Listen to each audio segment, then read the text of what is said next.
In, everybody. This is the Casual GM podcast. I'm your host, Drew, and with me, as always, Mike. Hey, Drew, how's it going? It's great. It's great because every day we get closer to the next year's NFL draft, which is And my the season Christmas. into actual games. I don't care about the games. So, I mean, the games are fun, and that's why most fans love football. However, for me, my interest in football is more about roster construction, the adding and subtracting of players to a team, and then analyzing how that team performs, as opposed to say, I can't wait to see what this team does on Sunday. I've had my heart broken too many times. Long-time Lion fan, huh? Yeah, there it is. So you can tell because I'm wearing a Ravens hat. So right. you gotta rep the Lions. Whoops, the side. Yeah. When I do have a Lions hat, I could be convinced to wear it for our podcast. They really need to prove to me that they're going to be a winning franchise before I'm going to be back on like the merchandise and like the advertising and that kind of stuff train, like what you would expect fans to do to support the team, like buying their stuff. And yeah, so I'm a big believer. Right.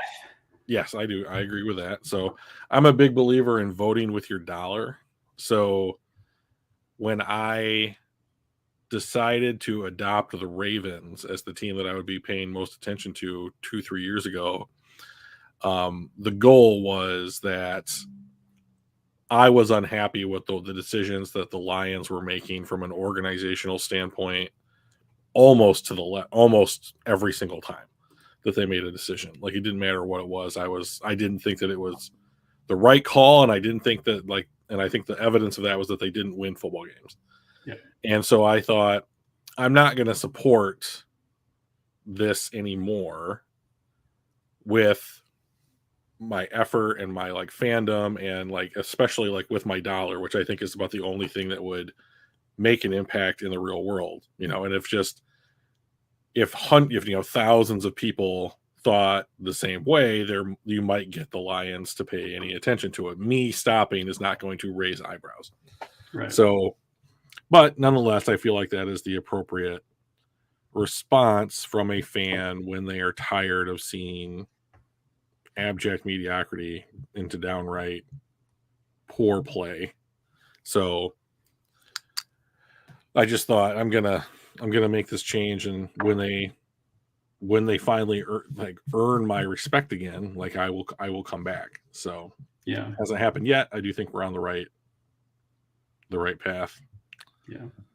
So today, since this is kind of episode 1 of the YouTube channel, I thought we would kind of talk about the overarching philosophy of team building, because we're going to talk about different things as the weeks go by, and this will be one of those things where we can go back and go, oh, we talked about that week 1. That's we're setting the foundation here. Right. So you're a lot more into the analytics, and you're much better at this portion of things than I am. So I guess, what is the overarching philosophy for you when it comes to building a team? So I would say that what you just brought up is very, very accurate for me personally. I do believe in analytics, mostly because they're dispassionate. Therefore, I'm a big believer in objectivity, whether that's supporting someone's opinion or doesn't support someone's opinion, in which case you need to reevaluate what your stance is. So I will say, even though I believe in analytics, I think things like other draft philosophies, like best player available, just the overall eye test of game film, and gauging oh, that guy's a real football player, or that guy emphasizes that that football player mentality, that warrior on the turf kind of idea. I think they all play a role in good roster construction. I think that where I would get, if it was a weighted average of all the different philosophies people have on building a roster, I would say I would put the highest weighted average on analytics. So I believe in things like positional value. I believe in things like effective cap management and being a deciding factor on who needs to be on your roster, even, all the way to the top and all the way to the bottom. So we are going to discuss some of those things today, and I am certain that we will discuss other avenues of roster building in the near future, and each of our takes on it, which I think will be hopefully entertaining and thought provoking. Yeah, I definitely think one of the things that I've found most interesting as I've kind of dove into the analytics a little bit more is the concept of everybody is essentially on the same playing field. Everybody has the same assets. Mm-hmm. You have the same hard cap, you have the same floor, you have the same number of draft picks, you have all of those things are the same across everywhere. It's just a matter of how you use them. Maybe you trade a player and acquire draft picks. Maybe you trade draft picks for more draft picks. Excuse me. But there's no perfect way to build a team. They're just assets and using them appropriately. So with the things like someone bought the best team money could buy. Well, that's the point, right? It's you're buying the best team, you're building the best team, whether it's through the draft, through free agency, through trades, through any combination of those three. That to me is I've found very interesting. So that'll definitely be some of the kind of things that we'll kind of talk about throughout our episodes here. So where do you want to start off with your kind of that philosophy? Which big piece do we want to start with a bang?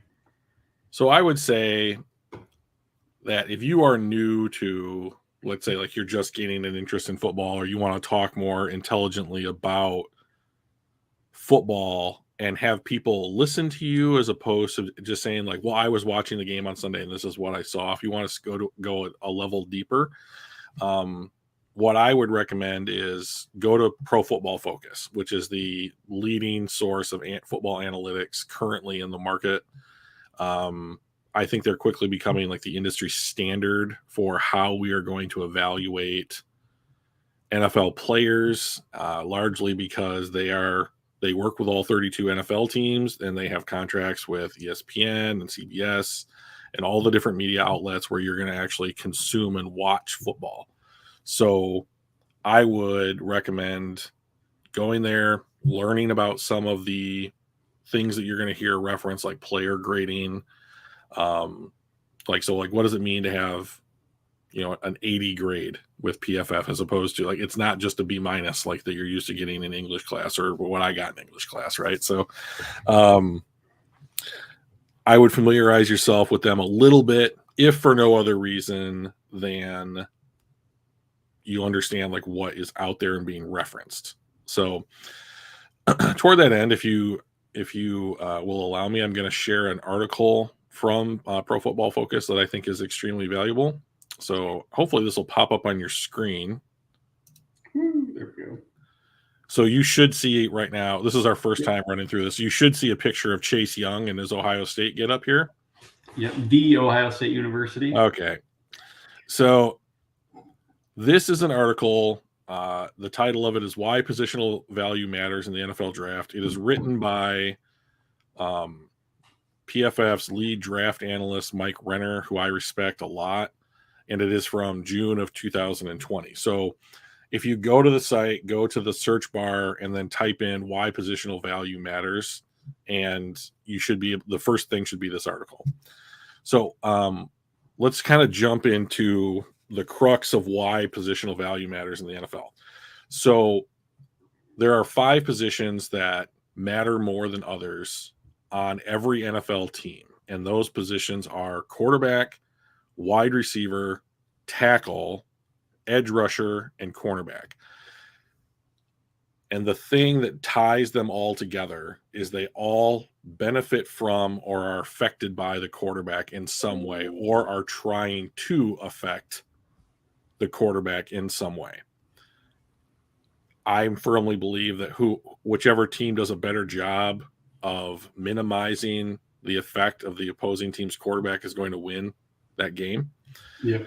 And so this is what the data or the analytics are starting to trend toward, is that quarterback is by far the most important position in football, and it's not close. So if you built a team, so like right now, let's use the Detroit Lions as an example. They hire Brad Holmes and Dan Campbell. They revamp their front office and the team philosophy. Almost immediately, Matthew Stafford understands that they are going to go through a rebuild, and he requests a trade from ownership. From what I heard, he basically said, like, I simply don't want to go through another rebuild. I would appreciate it if you traded me.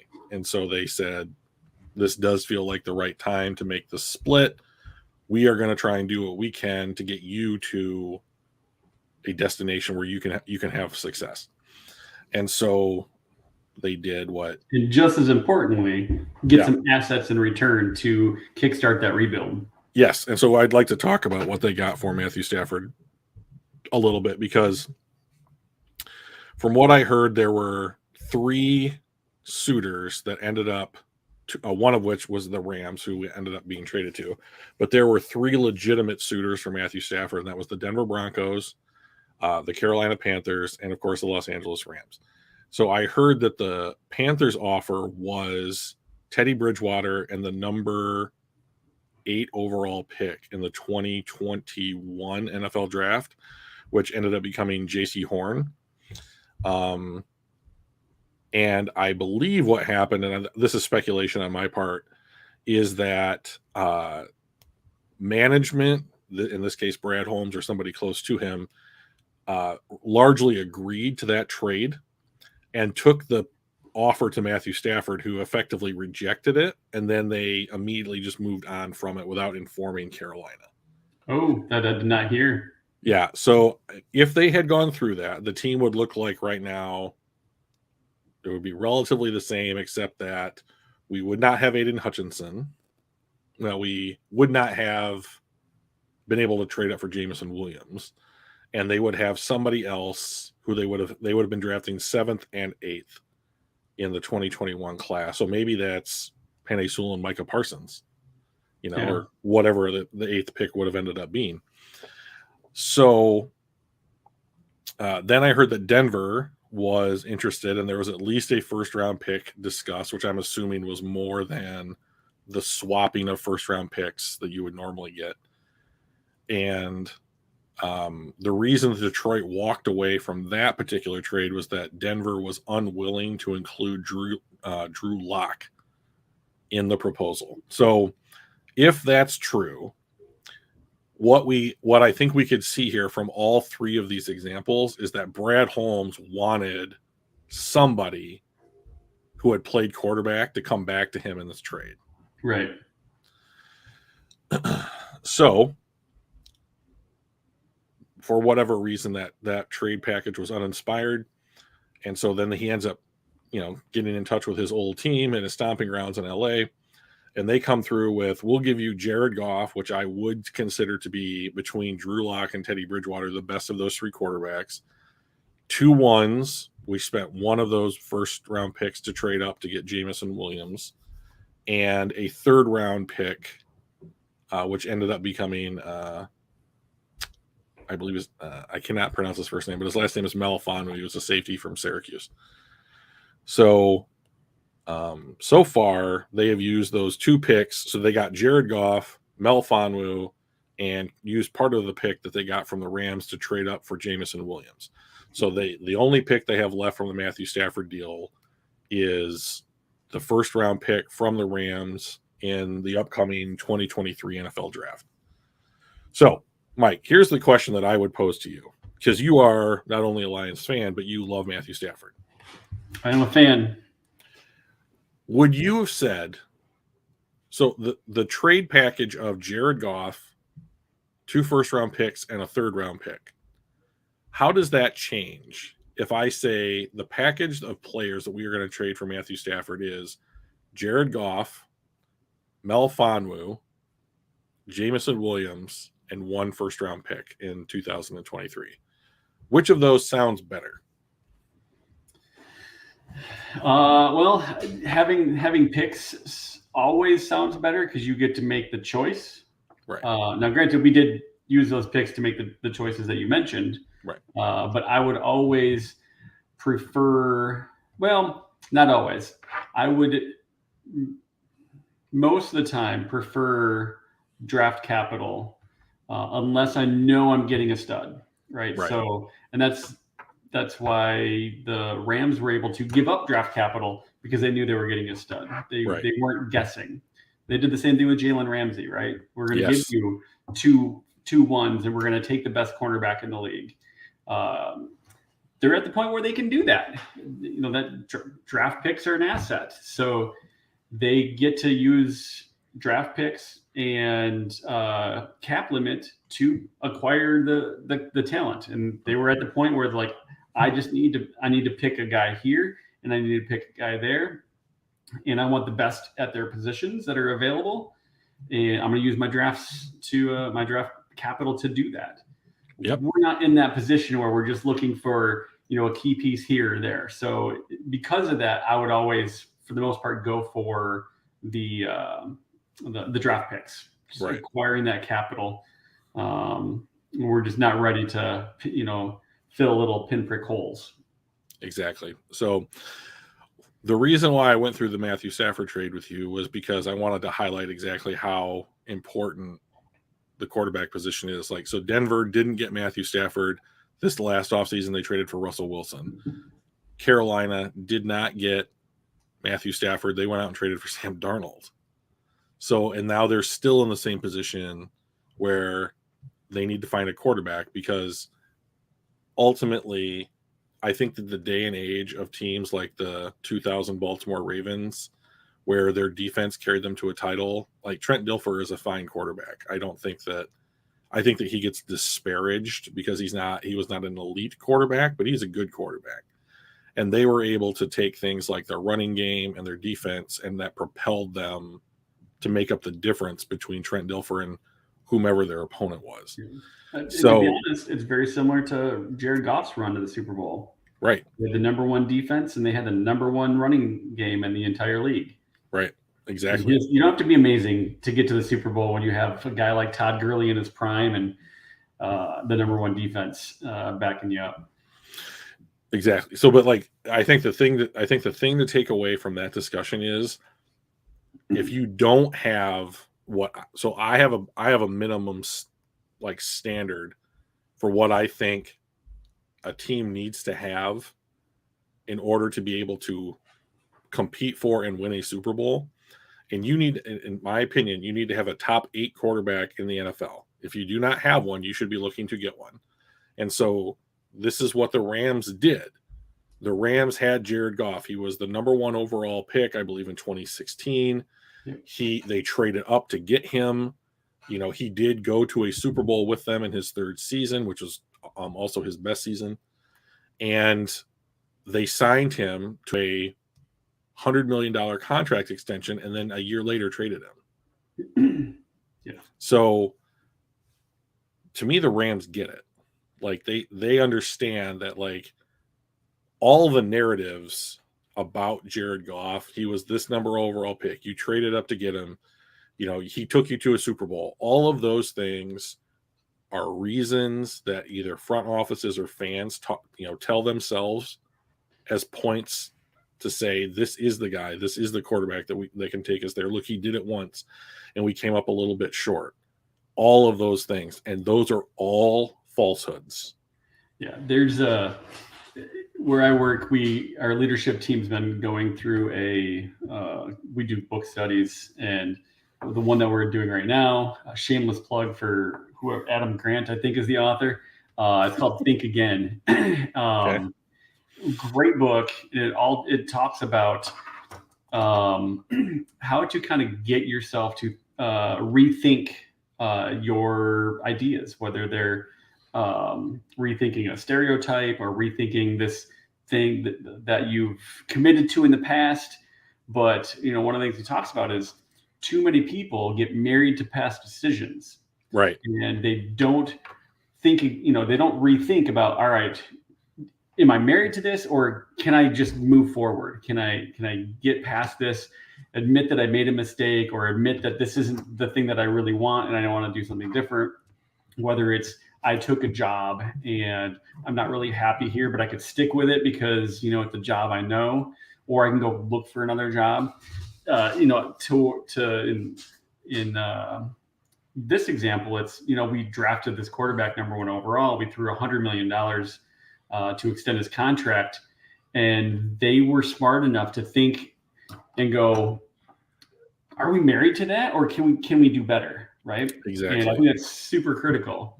And one of the things that you think about when you're trying to kind of rethink some of these decisions and reconsider them is trying to get past some of the different biases. So the bias of what they call a halo bias. I'm going to remember this great thing and ignore all the bad things, right? I'm going to remember that he was, the 10th best, QBR in the league this one year, and ignore the fact that he was 15 to 23rd every other year. You're describing the average Lions fan right now. You're describing the average Lions fan right now. Right, exactly. Right. It's that what they call halo bias. You only remember the good things. Yeah. They have what they call horn bias, which is the other extreme is I only remember the bad things and forget about the good. Sure. And I think as fans, we do both of those things very well. Yes, exactly. Usually at the most inopportune and inappropriate times. Agreed. So I believe on my screen, you should be able to see the Google definition of what's called the sunk cost fallacy. Yep. So I'll just read this out here. The phenomenon whereby a person is reluctant to abandon a strategy or course of action because they have invested heavily in it, even when it is clear that abandonment would be more beneficial. The sunk cost fallacy creeps into a lot of major financial decisions. So I firmly believe in that idea, which is that so I think, so when we may disagree on this, but I firmly believe that TJ Hawkinson is a sunk cost fallacy player. So people will look at TJ Hawkinson and they will say, well, we spent a top 10 pick on him. He was the 8th overall pick in 2019, I believe. Yeah. Or so you have to extend him. And I'm like, or they'll say he has the potential to be a top 10 tight end. Well, the reason that you think that he has the potential to be a top 10 tight end is that he was drafted in the top 10 of the draft, in my opinion.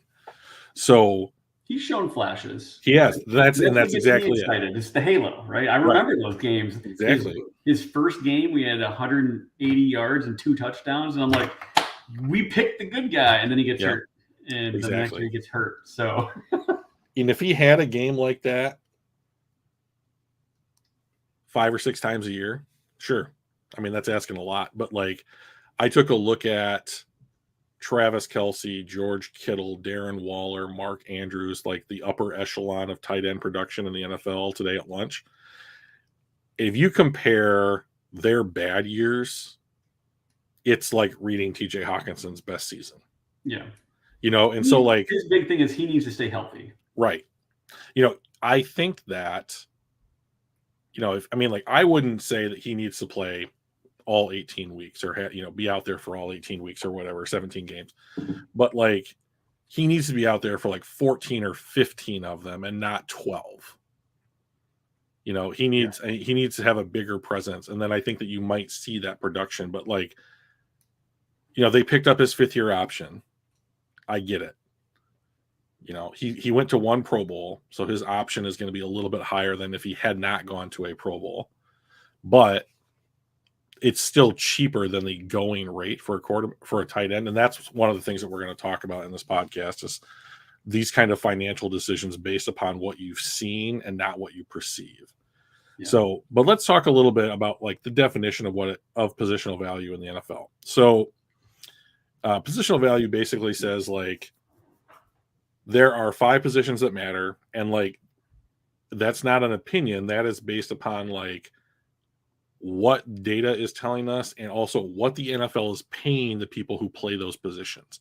So whether or not I think safety, tight end, running back, guard, defensive tackle, whatever, are more important than any of these other 5 positions, just in my own personal opinion, people in the NFL who are making money decisions on how to spend millions, if not tens of millions of dollars, are doing that enough with 5 key positions that you can see the numbers play out and how they are investing their money, which doesn't necessarily mean that those positions are of the greatest worth. But what it does tell you is that the people who make the decisions feel that they are. Right. The GMs are voting with their dollars as well. Correct. Yes, right. 100%. So let's talk about these positions here. So one kind of analytic stat that you might have heard of in baseball are wins above replacement, or WAR. And so Pro Football Focus is trying to adopt that metric for football. So different games, sports are formatted differently. It may not work out to be 100% apples to apples comparison, but we need to at least, I think, try some of these things so we can try and gain more knowledge about the sport of football. So right here, the average of the top 10 players at each position in the NFL from 2019 can be seen below. So what you're saying here is that the average top 10 average QB, how many wins just by having that quarterback on any team should they bring to the table? So if you had a top 10 quarterback, you should expect that your team wins another 2.5 games. Yep. So the next closest position on the field from data that is 2 years old, let's be sure to remember that, is wide receiver. And that is a third or almost a fourth of what we are seeing from a quarterback position. So the first thing that I note here in something like this is the disparity. Right? So yep. if you believe in numbers, or you believe what your eyes are telling you, like, you should be able to say that, like, this is another, just one more drop in the bucket as to why quarterback is the most important position in the game. So then we have some odd ducks that fit in here. So safety pops up as the number 3, which I thought was interesting. We have cornerback, which is one of the 5, tight end, which is not, interior offensive line, which is not,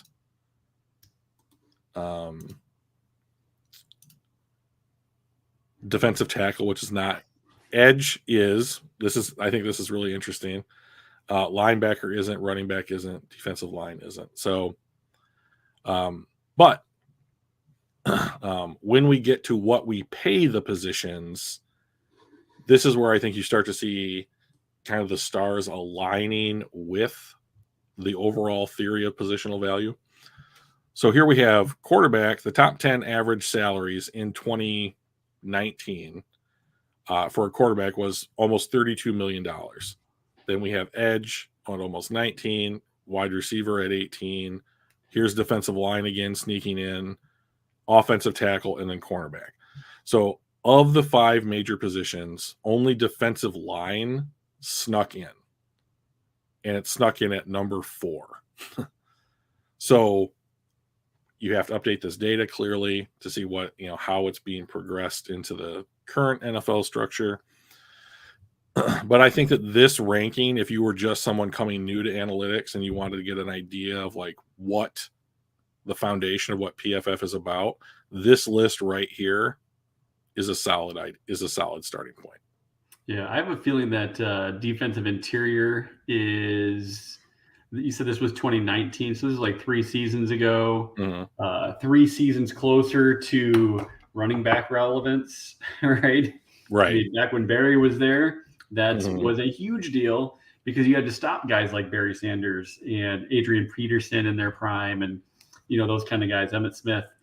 Now it's not about stopping the running back and stopping the pass. So every single year we get away from that is one more year away from the interior line being as important as, say, the edge rusher.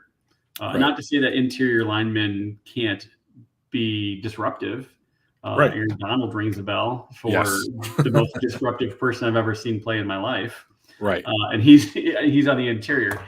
And as soon as that contract gets extended, he's going to bump that average for the interior back up. But yeah, edge is a bit more important at this point on average.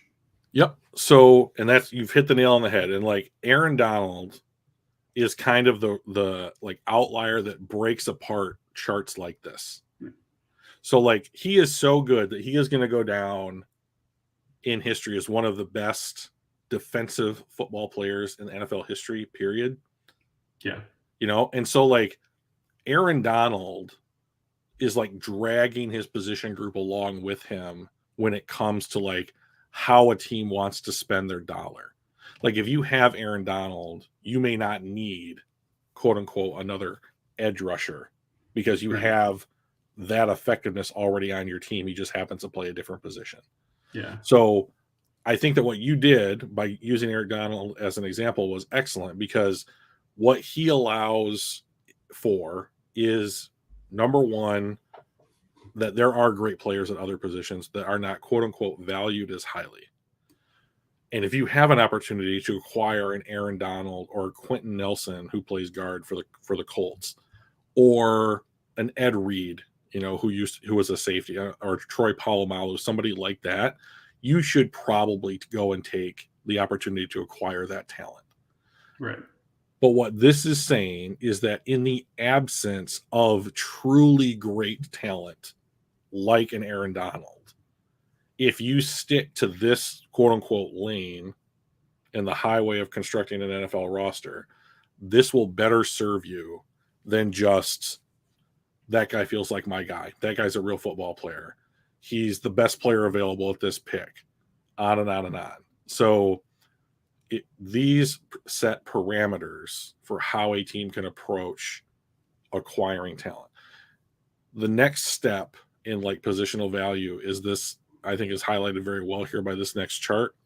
So considering this from a draft perspective, it's important to look at this chart in tandem with how much respective picks are slotted to make.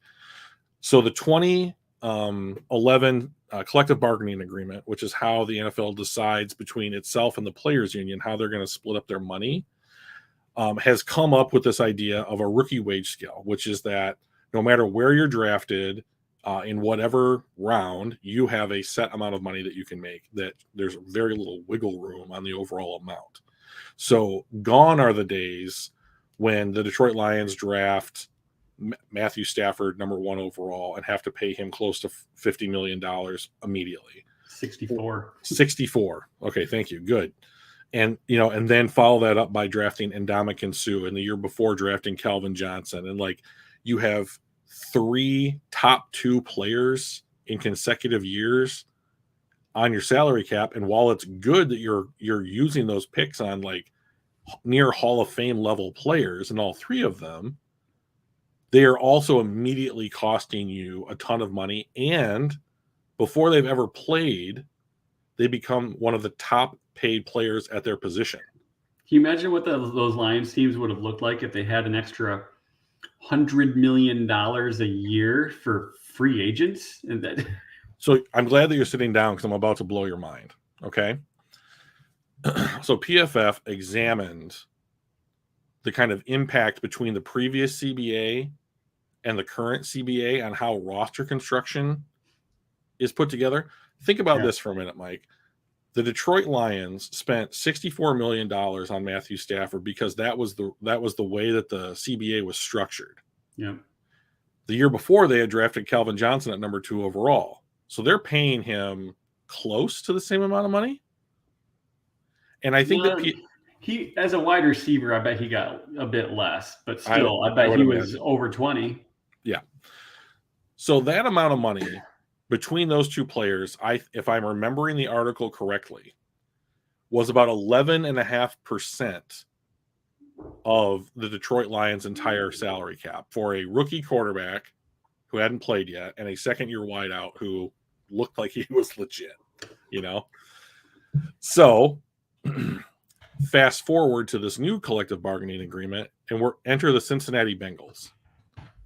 They draft Joe Burrow, number 1 overall, and in the next year they draft Jamar Chase, number 5 overall, they account for only 5.5% combined for their team's salary cap. So you're getting it's half. It's like 6%. Like the same building blocks that the Detroit Lions got a decade prior to, they had to pay twice as much for. And so now what the Bengals have shown is that what you do is you draft, if you draft those positions well, which they did, you also get the benefit of this savings of money, which then you can use to go out and add another player, 2 additional players in whatever capacity you want. So let's take a look at this chart really quickly here. So we have quarterback, a top 10 quarterback. If you were to pay that guy a second contract in 2019, average, let's just round up to $32 million. If you had the number 1 overall pick and you drafted that guy, and let's say he's Joe Burrow, you are saving on your roster 32 minus 9, what, $22 million? 23. $23 million, something like that. So, like, if you hit, so first of all, the thing that needs to be said out loud is that if you miss on a player, you miss on them, and it doesn't matter what position they played or where you took them or whatever, you missed. So what we are talking about here is when you hit on a player, when you are correct about projecting who that player is going to become in the NFL.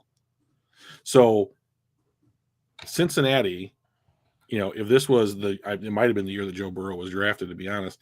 If they draft Joe Burrow at number 1 overall and he hits as a quarterback, they get a guy who is effectively becoming a top 10 quarterback in this league. He was also rated the number 1 overall quarterback in the league last year by PFF. But you get a top 10 quarterback plus $23 million. I mean, go look at the people in the NFL who are making $23 million a year plus, and then say, we're adding that person to our team alongside Joe Burrow. And then next year at number 5, so this would go up a little bit. At number 5 overall, they took Joe Burrow, or they took Jamar Chase. And then a wide receiver cost you $18 million. They got a top 10 wide receiver for $7.5 million. So now you're saying, okay, wide receiver 18 minus 7.5, that's 10.5. Add that to 32, and we're saving between these 2 players $42.5 million as long as they are both on their rookie contracts. Yeah, and I was while you were kind of talking there, I was looking up the actual contracts. Calvin was $55.5 million. Mm-hmm. Stafford was $72 million, and Sue was $64.5 million. Right. In between there, between Calvin and Stafford was Gosner Chairless, but we took him at like 17th. Yeah. Middle of the round. I don't think his was probably particularly huge. No. What do we got here? His rookie contract was $15 million. Mm-hmm. So those 4 years in a row, we essentially put $207 million. I mean, granted, they were all 5 or 6 year contracts. Yep. But basically, they added on average $35 million a year toward our cap. Right. And that's a great point. So let's take a look at this from like a different angle, right? So let's look at it like, what happens if you take a player not at a premium level because you think that they are this kind of unicorn Aaron Donald, Quentin Nelson talent, right? So let's just use Quentin Nelson. I believe that he was picked 6th overall, and he is a guard. So we're going to use the number 5 overall pick, $7.5 million. interior offensive line for a top 10 interior offensive lineman would average you $12.5 million, almost $13 million. So if we round that up to 13 to be a little bit generous, what we're saying is that you are only getting a savings of $5.5 million. Yeah. So my question to you, the viewer, is this: which do you think is better? Taking a quarterback, and even if it's number one overall, and projecting that they can become a top 10 quarterback in this league and saving $32 million, or taking a unicorn at number 5 overall and saving $5 million, $6 million. So, like, which is more valuable? Joe Burrow plus $30 million or Quentin Nelson plus $5 million? When you start to think of the game in these terms, it starts to become apparent that there are better decisions that can be made. So, like, we're going to get into some more analytical based discussions in the future, but like, to kind of wrap up this idea, let's take a look at because Kyle Hamilton was the popular fan base pick for the Detroit Lions at number 2 overall. Yep. Okay, so number 2, and this is a couple years ago, so these numbers will have changed for this draft. But Kyle Hamilton, at the number 2 overall pick, he would have been paid roughly, I think Aiden Hutchinson is making something like $9 million a year, but like by this chart, $8.6 million. Safety was 12.6. That's a difference of almost $4 million exactly. Yeah. So Kyle Hamilton, in order to be quote unquote worth the pick, right? Like monetarily, he has to come in, and the first thing that he has to do is he has to be a top 10 safety who would have earned that second contract on the open market. Right. That's number 1. So let's say that he is that. So this is a best case scenario, right? This guy pans out, you hit on this player, he is a top 10 at his position player in the NFL draft. What you are saving by drafting Kyle Hamilton at 2 as opposed to Aiden Hutchinson is $4 million if you hit on Kyle Hamilton. Right. Because you're already paying him like he is top 10 at his position effectively. You've been granted those small savings. But if you take that 8.6 and you compare it to 18, now that's 10. Yeah. So it's 2.5 times the savings that you would get if you had to go out and acquire the same level player on the open market. And these are also good litmus tests for like what you would have to pay a guy on a second contract. So like let's say that Kyle Hamilton works out. So Kyle Hamilton works out, you draft him at 2 overall, you get a good player, top 10 player at your position. You get a little bit of money back that you can use to continue to build a roster. And then he outplays his rookie. His rookie contract is up in 4 years. You're going to extend him. So he's a first round pick. You get the 5th year option. But the way that salaries are structured in the NFL is that, like, if he's a top 10 player at his position, there's the likelihood that he could earn NFL based awards, like going to a Pro Bowl, being named an All Pro, other things like this, right? If he makes a Pro Bowl, like, his base salary for his 5th year option increases. If he makes 2 Pro Bowls, it goes up. If he's named an All Pro, it basically becomes what the franchise tag would be. Yeah. So when you're saving nothing. Right, exactly. So like if you picked a good player, by him playing well and earning these accolades and he's great, he's worth all this. Is he? Because you are effectively losing the benefit of a 5th year option on a first round pick if that is worth the franchise tag. And not only that, what you're also doing is you're setting that base salary going into the second contract, and Boom. he's going to be a market setter. Correct. Because he's already getting paid 3/4 of what that base of what a top 10 in that position is. So he's going to end up wanting a big. He's going to want more than a $4 million raise, right? Correct. I started at 8.5. You're just going to put me up to 12 or 13? Nah, son. Exactly. It's just going to be that much worse. And then you're overpaying because you're stuck. Correct. Right? Or you feel stuck. Again, that sunk cost fallacy. Right. So you should be able to see over the cap safety contracts on my screen right now. Is that correct? Yes, sir. Yep. Okay. So let's say this is the situation. Detroit picks Kyle Hamilton 2 overall.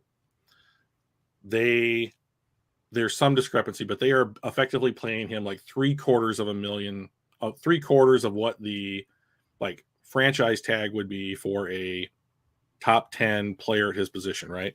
Yep. Okay.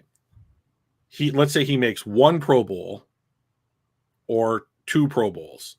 You're effectively losing the value of what his 5th-year option would be because you selected him in the first round. So that's a wash. So now it doesn't matter if you had drafted him in the first round because you're not gaining the value of the 5th-year option. Right. So he gets to his second contract. Here's the narrative that Kyle Hamilton's agent could probably use in order to get his client the best deal. He's the number 2 overall pick. He's the highest pick at safety that you've had since Eric Berry, who went to the Chiefs at I believe it was number 3 or 5 overall. He's made 2 Pro Bowls. Okay. He is clearly, if not the best, an elite player at his position.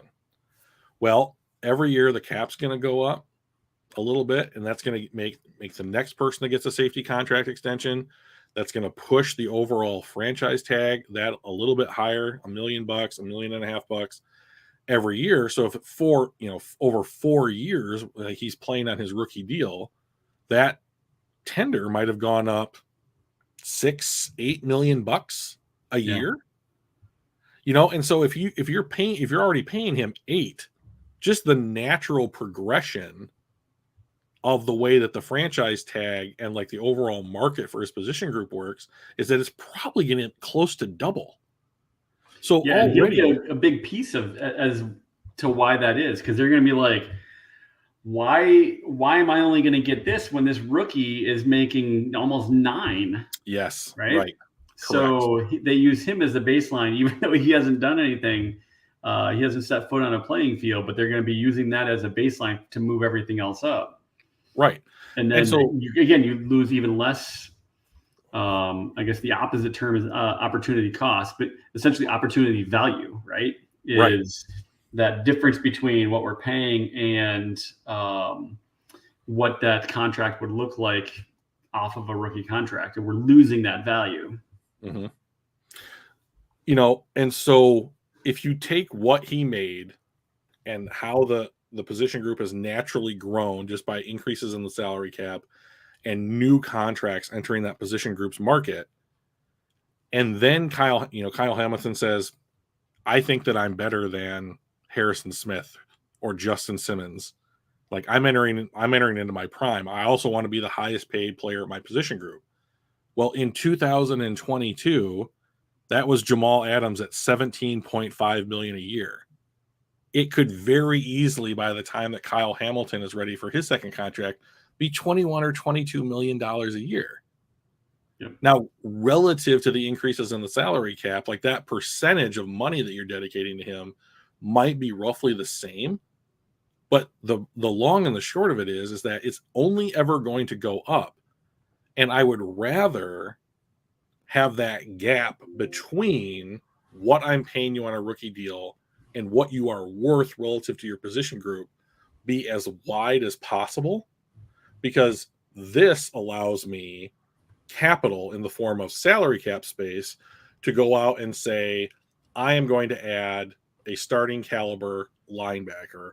I'm going to add a nickel cornerback. I'm going to add a third running back with this particular skill, or whatever, or all 3 of them, in order to say, this is how we're going to improve the overall quality of our roster, whether that's a starter, whether that's depth, whether that's special talent, whatever it is.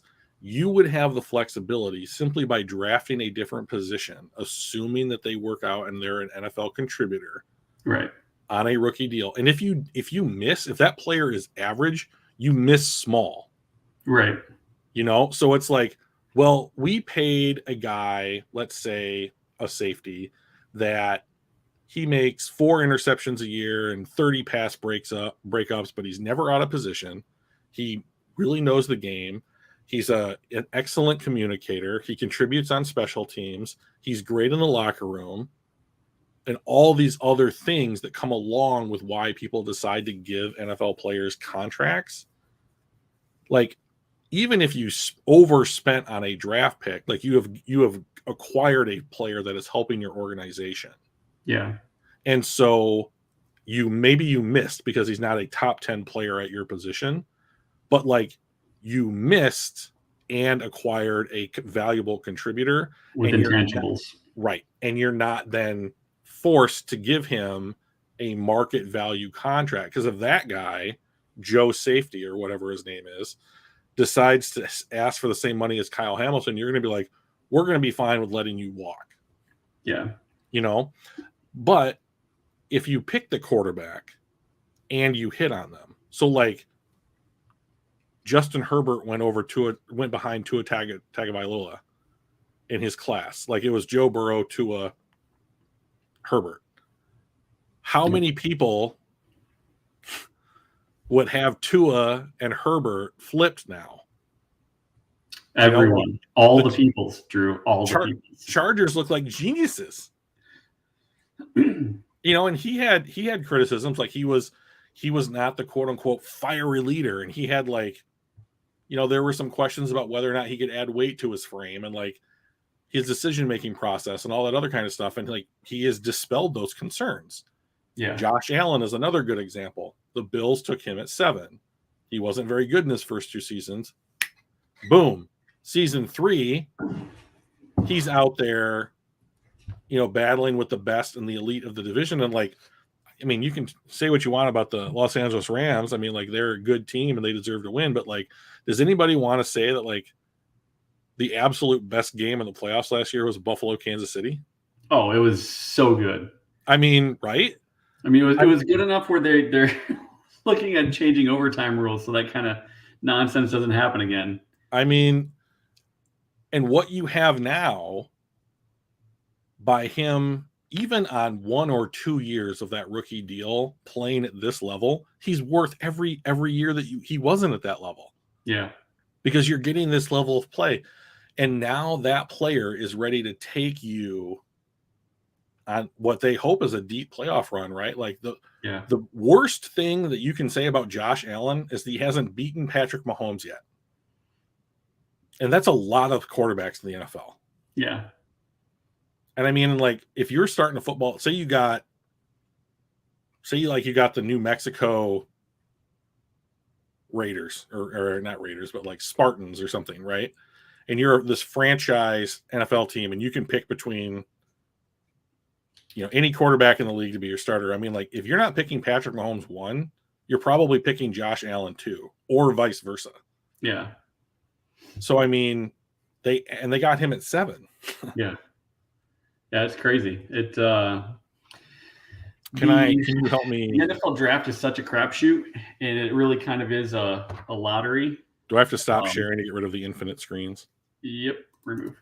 Okay. It is kind of a lottery of sorts where you really don't know what you're going to get. Your Ryan Leafs and Jamarcus Russell's kind of proved that point. Right. But man, when you hit on some of these guys like a Herbert, even Mahomes was 10th? Yes. There were 9 other people that were taken before Mahomes. Yeah, like, and one of those guys was Deshaun Watson. Right. That's true. That was the same draft year. And I believe that Baker Mayfield was number 1 in that class. I think they might have wanted that pick back. Yeah. I mean, think about it. I mean, like, if you're the Cleveland Browns, and whatever Deshaun Watson is accused of doing he has not yet been proven guilty of doing, even though it seems entirely likely that he is guilty of those things. The decision that the Cleveland Browns made when it comes to football to upgrade from the number 1 overall pick like 4 years ago to bring Deshaun Watson in, and all of the other teams that were involved in the courtship of Deshaun Watson, should tell you how valuable a quarterback of that caliber is to an NFL team. Like the Atlanta Falcons, the New Orleans Saints, I believe the Indianapolis Colts were involved in the courtship of him. And it was they have a guy that in all, like, to be fair, like Baker Mayfield's situation reminds me a lot of Jared Goff. Yeah. Number 1 overall pick, shines bright 1 or 2 years, about to go and get paid, right? This is the only really difference between these two guys, is that he's about to get his money. And the Cleveland Browns were like, well, maybe we don't do what the Rams did. Maybe before we pay this guy and make him much more difficult to trade, we go out and we get his replacement. Yeah. All right. What do you got here for us, Mike? All right. I didn't realize it was going to pop up right away. But I was going to see what your thoughts were. So this is the QB index ranking all 62 starting quarterbacks of the 2021 NFL season. And who was the author? This was Greg Rosenthal. Okay. So looking back at the last season and then looking forward to this next season, where would you put your top 5? Sure.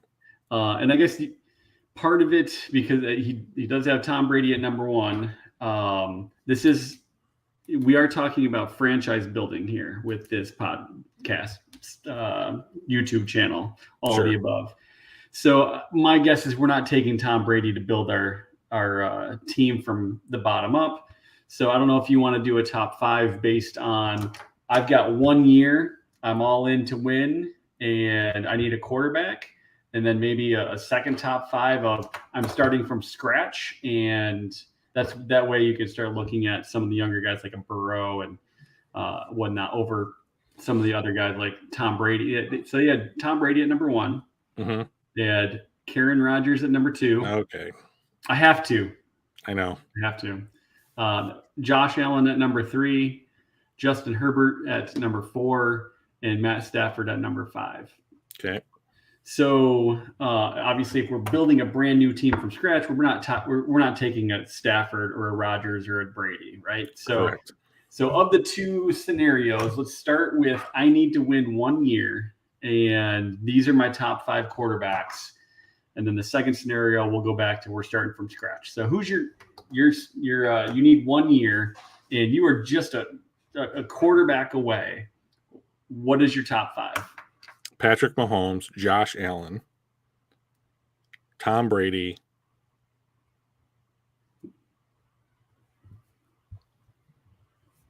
keep scrolling for a second. No.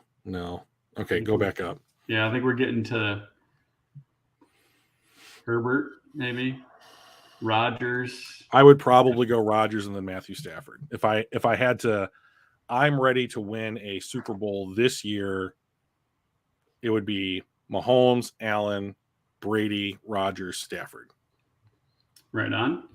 I can get behind that.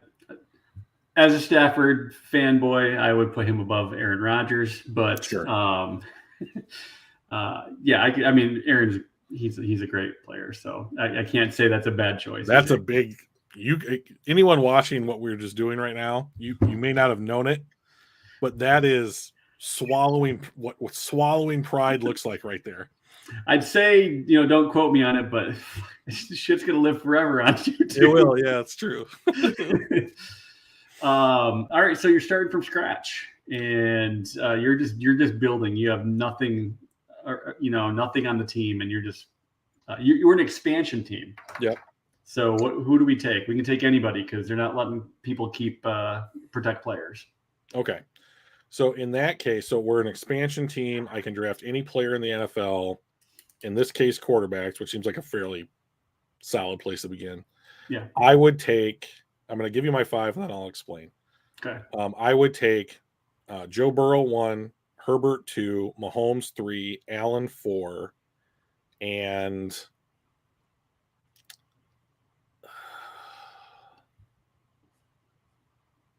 I'm trying to think of another.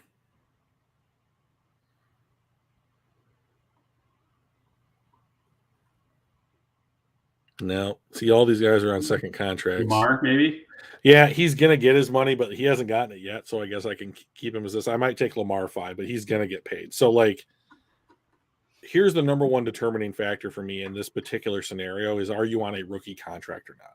Yep. So if I'm an expansion team, the number, well, I guess not even if I'm on an expansion team, like the single greatest asset in the NFL currently is a rookie quarterback on a rookie quarterback that you have hit on. Oh, there it is. And the reason is the discrepancy between what those players are producing versus what it costs you for every dollar of production is lower. Yeah. Right.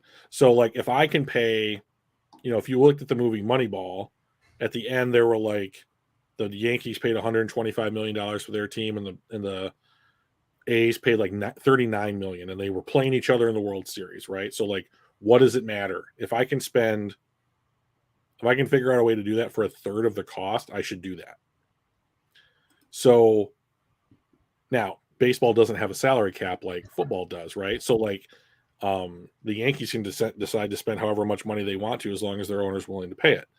So, but in football, we have a hard cap, which means you can't go over that cap. So there are people out there that say the cap don't matter. We're going to get into that at some point in this podcast. I don't agree with that assessment. Just a little foreshadowing there. But like Joe Burrow to me is the best quarterback in the NFL on a rookie contract. Justin Herbert is the second best. And then I have to default to talent over like that, which is why I would take Mahomes, because I feel that he is better than Josh Allen, but only a little bit. And then I would take Josh Allen. And then I think that is the clear distinction. And then I would say Lamar Jackson would be a fine addition without knowing what his second contract looks like. Yeah. So, however, if there was a third rookie on a contract that had hit like a Burrow or like a Herbert, I would have picked that player over Lamar Jackson simply because he costs less. Yeah. What about Jacksonville's quarterback, Trevor Lawrence? I think that he has the potential Yeah. to be someone like a Joe Burrow or a Justin Herbert. The number one Until thing, we see it, you're going to correct, take a guy like Lamar Jackson, right? So you would be adding Trevor Lawrence into that tier based solely upon hope. Yeah. And I have so little faith in how Jacksonville decides to build their roster each year, because I think Trent Baalke is one of the worst GMs in football, is that the thing that Trevor Lawrence is not going to have, in my opinion, is continuity. So something will happen. Well, so like they hire Urban Meyer, then they fire him. It's just a disastrous lost rookie season for the best asset you have on your team, which is Trevor Lawrence's future, and you waste his rookie season because you made a bad hiring decision. Yeah. So they go out and hire Doug Peterson, right? Okay. Better coach, number one overall. Good. You want to keep that guy around. Now you need to ride out the rest of Trevor's contract with that group so that he doesn't have to, change offensive coordinators and learn a new playbook. And so you also don't want there to be a ton of turnover on the offense. So like they go out and they spend just horrific money on low value positions or players that are unproven at their like high positions of value. It's all based upon hope. Now, hope's a nice thing to have if you're a fan. And that's what gets people to tune in on Sundays. And I get it, but I am not. So like one of my rules, exactly, there it is. So like one of my rules, is what I have made this move if I actually had to risk my real life job on it. So like if I thought that paying Christian Kirk $18 million a year was worth betting my actual job on, would I do it or not? The overwhelming amount of responses that I get is no, I would not do that. Yep. So unless you're certain or as close to you can be in like a front office role in the NFL, I would rather be cautious, and I would rather pinch pennies than just dole them out, in my opinion, irresponsibly. So Trevor Lawrence, to me, has been put on the path of failure that so many organizations put young quarterbacks on because they haven't built a team up prior to their arrival. And then once they have them, if they are good, they're not properly supported. Look at David Carr. Look at Justin Fields and what they did their offseason in Chicago. They are not doing him any favors. they didn't do Trevor Lawrence any favors. Like, you re-signed Cam Robinson. You could have taken Evan Neal or Ike Ekwonu #1 overall and given him a stalwart, effective tackle, whether it's on the left or right side. I don't care. And like, you would have gotten a deal on that player #1 overall. If I was the Jaguars, I would have taken Evan Neal, even over Aiden Hutchinson, whom I love. Yeah. Because Aiden Hutchinson, while he might quote unquote be the better player at a top 5 position in the NFL draft, he does not do enough disrupting the opposing team's quarterback than protecting yours. Oh, there you go. Look at you playing with all the toys. So make sure I had that in the right order, right? Joe Burrow, then Herbert, Mahomes, Allen. Yep, that's right. And Lamar. Yep. So that's the flaw, and it's big. Like, so Trent Baalke made it in Jacksonville this year. I think it's Ryan Pace, who's the Bears news GM. He made it this offseason. He lost Josh Allen. He did not add meaningful talent to the offensive line or skill position players for the Bears. The Bears, to me, have maybe the worst roster in the entire NFL. Like, they are very clearly in the running for the #1 overall pick from a talent perspective, and they spent those picks on a safety, on a cornerback, which, if the cornerback works out, great, and position groups that do not help Justin Fields in a material way. Yeah. And I can't do anything but be critical. #1, they're the Bears. #2, I think they made bad decisions. And they let Allen Robinson go? Yeah. I mean, like, I understand that he wanted out, and like, I believe they had already franchise tagged him twice, which means that they weren't allowed to do it a third time. Gotcha. Yeah, I didn't realize that. And so they literally could not force him to be on their team anymore. They did it twice. You know? And so, exactly, they did it twice. And so even great quarterbacks need other players around them, right? So this is something that we saw in Detroit for 12 years with Matthew Stafford. Like, Matthew Stafford, whether or not you love him or hate him, he scored at effective. Elite is right here. If this is what elite is, Matthew Stafford scored right here virtually every season that he played football. It was, if I sneeze, I will put myself over the line. That's how close Matthew Stafford was to just being an absolutely elite quarterback in any way, shape, or form, no matter how you have the conversation. Eye test, statistics, or grading. So he's right there. The Detroit Lions' failure was to properly support Matthew Stafford. You know, it's funny because those are the things that drive me nuts when I, get into social media conversations and discussions, if you will. He had a world earlier today. We had a world of weapons his entire career, and I'm like, he had a weapon, right? He had Calvin Johnson, but like, we were a bottom 10 offensive line his entire career. Mm-hmm. We were a bottom 5 run game his entire career. We went 70 straight games without a 100-yard rusher. Mm-hmm. Right? We had Calvin Johnson, he was Megatron, right? He was the elite wide receiver. But outside of Calvin, like, who was his best tight end? Brandon Pettigrew. Averaged about 580 yards a season. Dropped a lot. Good blocker, though. Yeah. And then the other wide receivers, yes, we had Golden Tate, and yes, we had Marvin Jones, but not all three of them together. It was like Calvin and Golden, and then nobody knows. There's other just people that didn't work out. Right. And it was the end of Golden Tate and Marvin Jones and people that didn't work out. Right. So, yeah, he did not have a ton of – and that's just on the offense. That's not including the defense, which was basically a bottom 5 defense on average. Other than the 1 year that we were number 2, they were horrible. They were 32nd. They gave up the most yards in a season in NFL history. And then they did it again, right? and they gave up more fourth quarter leads than any team during his tenure there. So I mean, like, we did not support him. I know people are like, oh, he had all these weapons. He had Megatron. Yeah. And those two were just a match made in heaven for just the sport of football and everything else around them. Those two lifted the rest of the Lions up. You know, looking at the previous 50 games that Stafford did not start going into this last year, they were 0 for their last 16. Their last full season's worth, they were an 0-16 team. And the last 50, they were 6-44, which is an average of about 1.5 wins per season.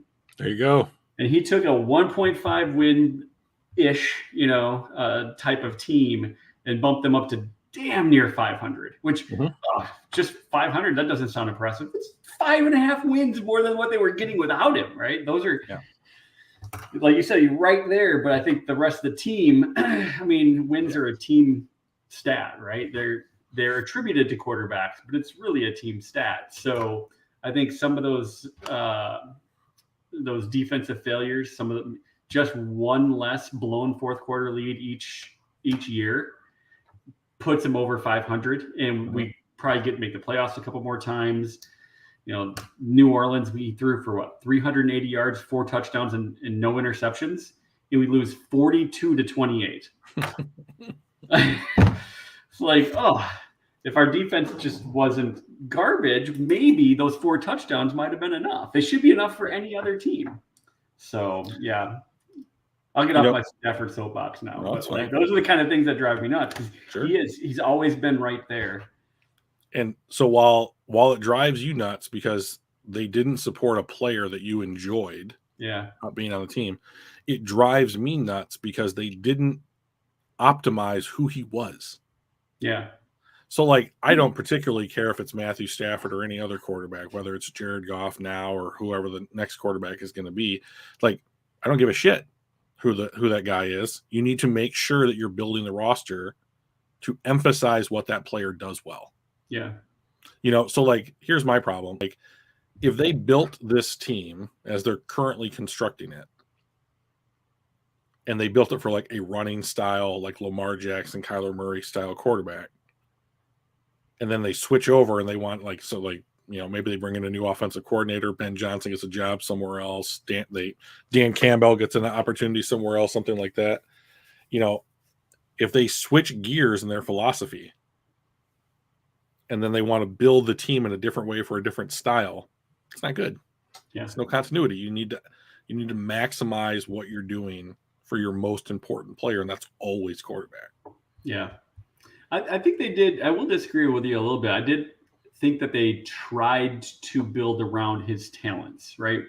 They failed. We did draft Roy Williams and Mike Williams. We did try to draft around what he does best. The problem was, A, we missed every time, and B, we ignored the entire other side of the ball. Right. And sure, if he puts up 30 points a game, that's great. But if our defense gives up 42, you're going to lose a lot. Sure. And they didn't build a team. They kept going, ooh, shiny, let's try to do this. They missed on all those picks and completely let the rest of the team go to hell. So toward that end, what I would say is that, like, one thing I think that we're seeing a lot of GMs in the NFL do now is double up at position groups in the draft. And so what I think you're seeing now is kind of a take on what you just said, which is like, so the Detroit Lions had quarterback lockdown, number one skill position player lockdown. This limits what you should be looking at in your scope of what you should be able to do next. Yeah. Right. So, like, if they had, Matt Millen or Martin Mayhew or whomever, Twitch. I know, right? He's just one of the worst NFL GMs ever. But, like, if they had gone out and been like, even if they weren't top 5 positions or, positions of value, even if they had been like, we are going to go, in rounds 1, we're going to go tackle. And then in round 3, we're going to go tackle again. And then round 2, we were going to be like, we're going to find like a Wes Welker type or a Julian Edelman type, someone that can be a safety valve for Matthew Stafford, someone who's going to get open. and we're going to do that in rounds 2 and round 4. And then now we're going to draft some special teamers for the rest of the year. If you hit on a couple of those guys, yeah, right? Like they the don't need to problem is be they just never hit. right. Like that's it. I mean, like we'll take Roy Williams, big, tall, lanky Calvin Jr. right. And then they miss. They'll take Mike Williams. I know he was set out of college for a year, but that's not going to affect him. And then they miss. Like, you know what? Eric Ebron. I know this Donald guy looks really good, but our defensive line is probably fine. Let's take Eric Ebron over Aaron Donald. And we miss. I mean, he was a mediocre, but he wasn't number 10. He was a number 10 pick. He was not that quality. And it was a miss. And those were 3 just devastating misses for the Lions.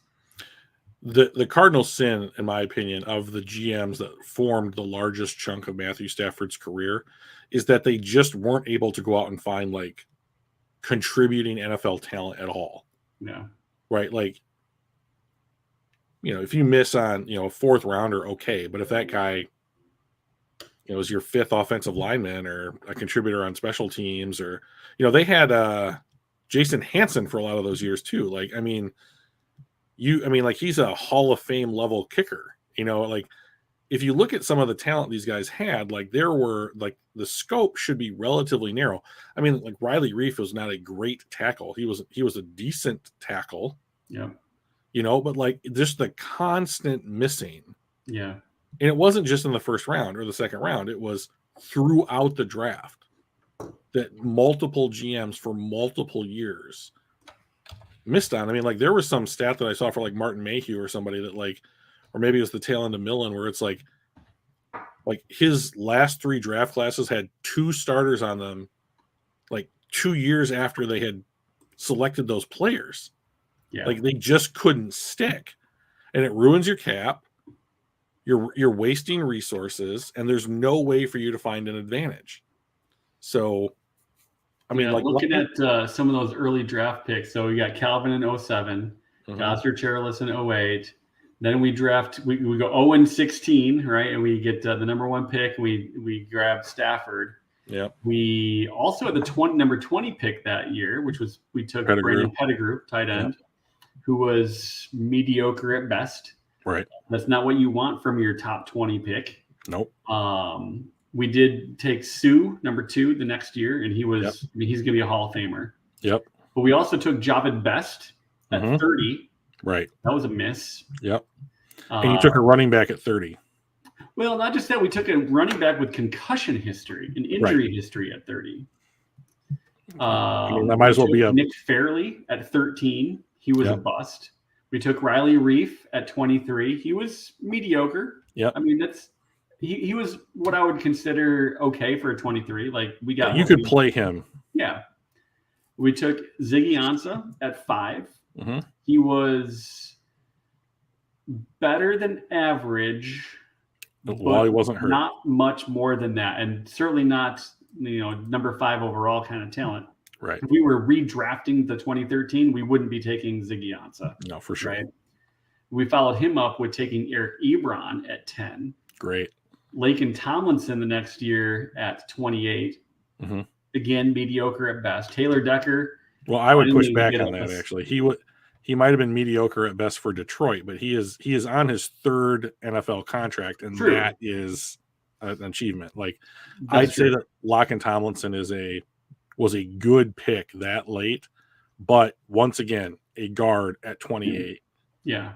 So, I mean, I have a theory about. We finally got a hit. Yeah, it's been great for us. So Matt Patricia, Rod Davis at 21, a miss, and then we swung at the same fastball, so we got him back. And then we start getting into good stuff. We got Ragnow. I think Hawkinson's got potential. We'll see if he can stay healthy. If he can, I think he's going to end up being a good pick. If he can't, then it's another miss. Okuda, same kind of thing. If he can stay healthy, I think he's got the potential to be a hit, but otherwise he's a miss. Now we're getting into the Brad Holmes drafts. So Penei Sewell, already a hit. Aiden Hutchinson and Jamison Williams, I think, are both going to be hits. We'll have to see, but I think all signs point to that. Whereas some of these other guys, the signs didn't necessarily point to these guys are going to be studs. They were like, they got upside. Let's hope. And I don't see that with Hutchinson or Jameson Williams. So I'm hopeful Holmes is the way to go, and Holmes we trust, I guess. We have to for right now. Yep. So we only have 1 year of him being able to witness the players that he's added to the roster being on the field. Yeah. So we have 1 year of evidence, 1 year of hope, right? So Yep. I think that the Lions are going to be better. So here's my issue with the Lions this season is that, like, I think that the schedule is so easy that it's going to be deceptive to know how much the team really improved. Yeah. Now, the way that I think that it would be evident that they gotten better is they go out and beat all the bad teams. And there's as opposed to 500ing the bad teams. Right. So, like, they play Chicago twice. Chicago's awful.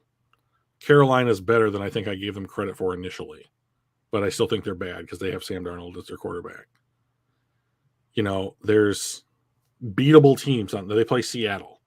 You know, like they play beatable teams. The problem I have is that, like, the game for me that's going to highlight who the Detroit Lions are becoming in 2022 is Thanksgiving. They're gonna play the Bills. Fair. No, I mean, Buffalo, right? Right. That's the point. I mean, you want to compare yourself to the best, right? And I would say Buffalo is a top 3 in the NFL team. Yes. They're that tier that is just any of those guys you can call number 1 and be right. We're not there yet. We're going to get annihilated. So I am not comparing myself or comparing us to Buffalo. I would be more likely to compare us to, say, can we beat the Vikings? Like, can we beat the Packers? I mean, they're in that top tier. So maybe that's not even where the Cowboys, right? I think Cowboys are a slightly better than average team. Mm-hmm. I think that's who I think we should really be focusing on comparing us to in year 2 of a rebuild. We can't compare ourselves to the Buffalo, or we're just going to be disappointed. Next year, maybe. But this year, I think we have to compare ourselves to the Cowboys of the world, the Vikings, the Patriots, those like better than average, but not like elite teams.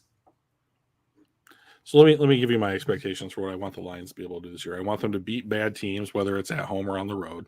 Yep. I want them to compete with and have, let's call it a 50-50 chance against teams like Philadelphia, Dallas, Green Bay, Washington maybe.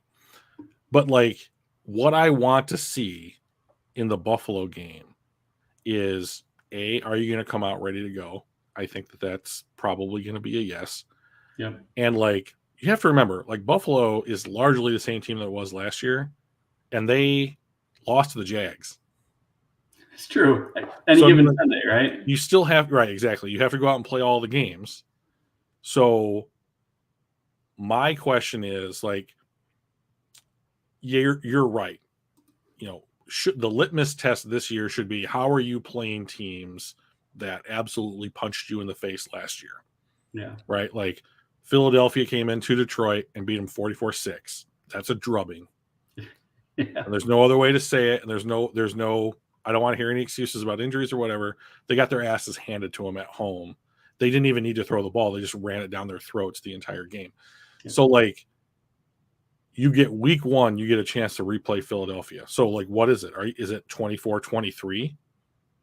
I don't necessarily care who wins that, to be honest. Like, it would be great if Detroit did.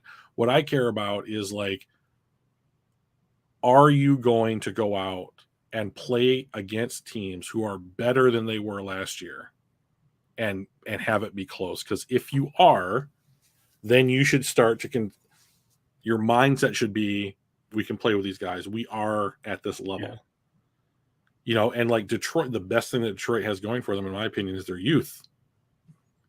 And if you can compete with guys like that in their first and second year, then I think that by the year, 2 or 3 or 4, you look at a team like Buffalo and you say, well, we got you, except that you have a top 2 quarterback in the NFL. So what is it? And this, like, I was on, a YouTube channel stream today, and they were talking about whether or not, like, what it would take for Jared Goff to become the guy for the Detroit Lions. And I said, there's nothing that he can do to be the long-term answer at quarterback for this team. Yeah. Because you absolutely have to find a top 8 level quarterback in order to compete with the Josh Allens and Patrick Mahomes of the world. And then if the rest of your team is better, that's where you win on the margins. Yeah. But it takes, like, I don't know, with the way the NFL is trending, the teams with the better quarterbacks are going to beat the better constructed without a quarterback teams most of the time. Yeah. You still got to go out on Sunday and play. But if you don't have that quarterback that can compete on like the same level as the quarterback that you're playing against, I mean, I don't think that you're in the running. And like making the playoffs and getting a win is not on my radar. I have one goal for every team, and that is if you are not playing to win the Super Bowl, you're doing it wrong. Right. Now, some of those teams have no chance at winning the Super Bowl. Seattle, Atlanta, Houston, Chicago. They cannot do it.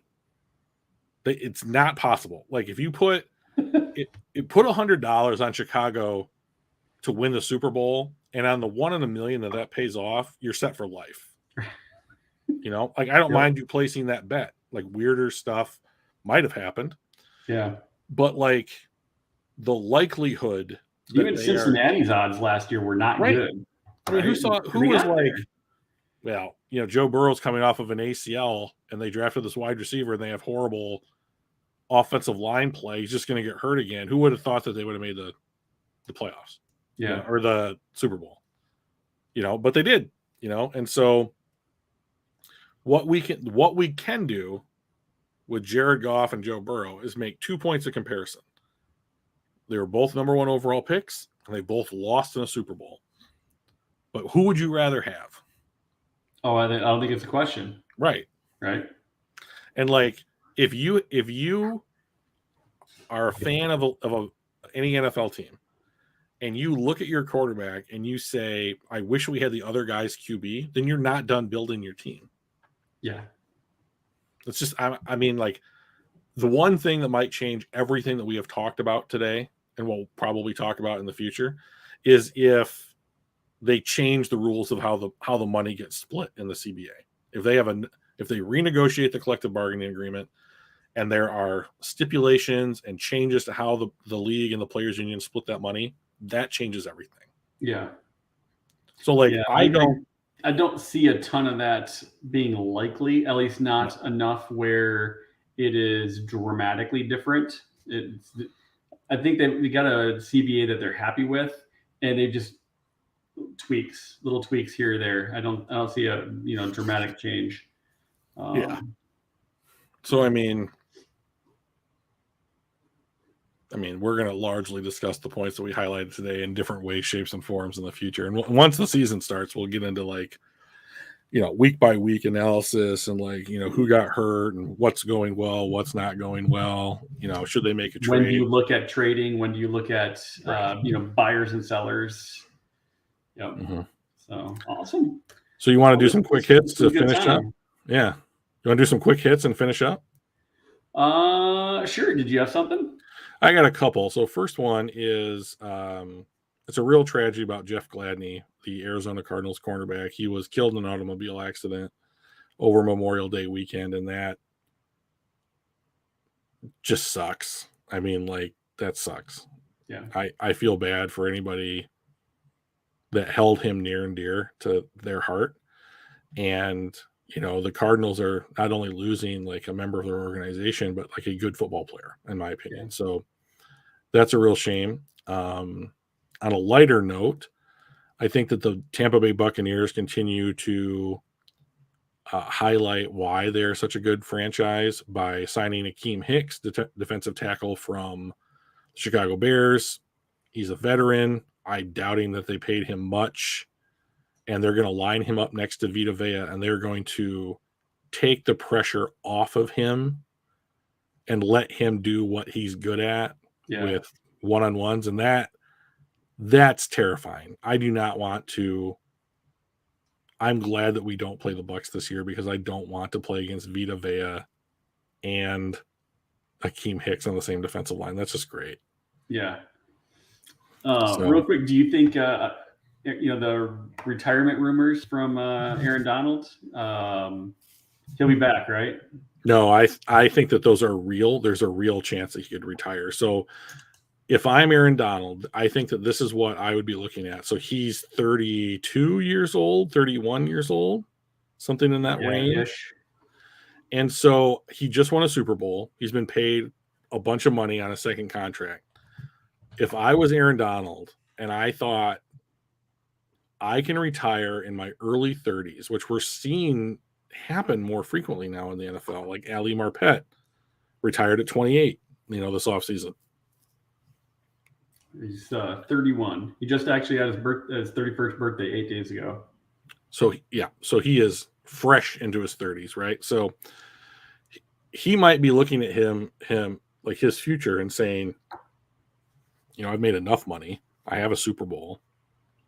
I'm not beat to shit. Like he's played almost a decade in the NFL and he's accomplished what most people could only ever hope to accomplish. Like he could walk away right now and be like, I'm going to go down an all-time great.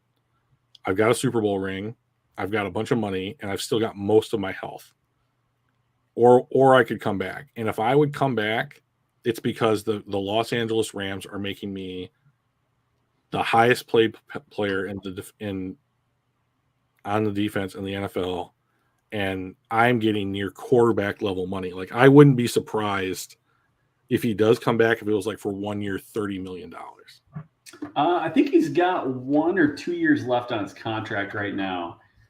My gut is this is a contract negotiation. Sure. I think he is going to be back, but he wants to make him sweat, and he wants to get paid with a lot of guaranteed money.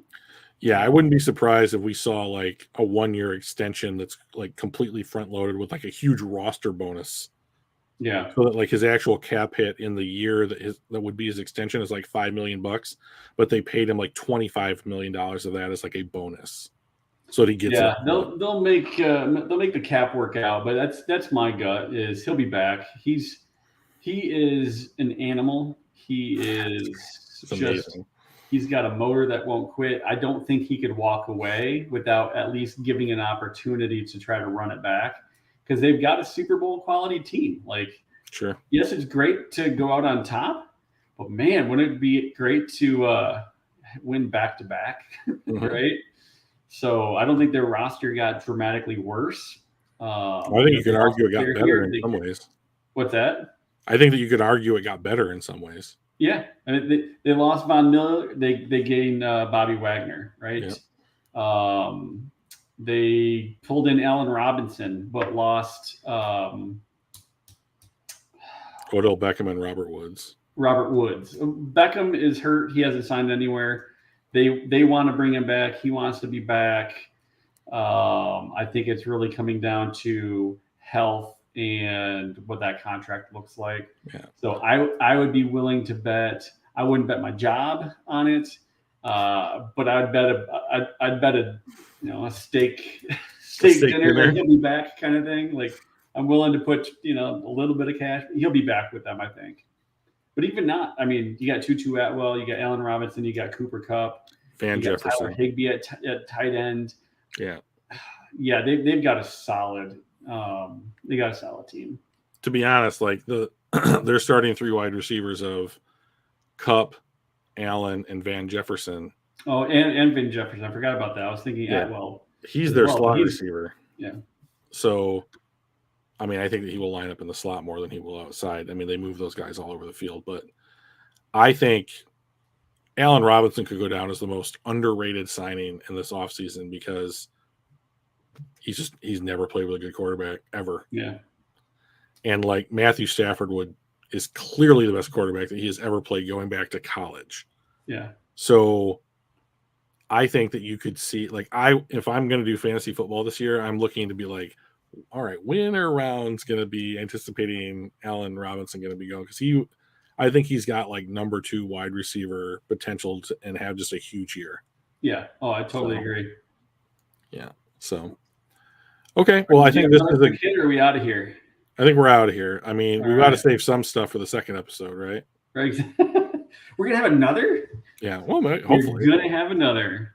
Maybe people will show up this time. We'll advertise it. Yeah, right on. And like and subscribe kind of thing, right? Yeah.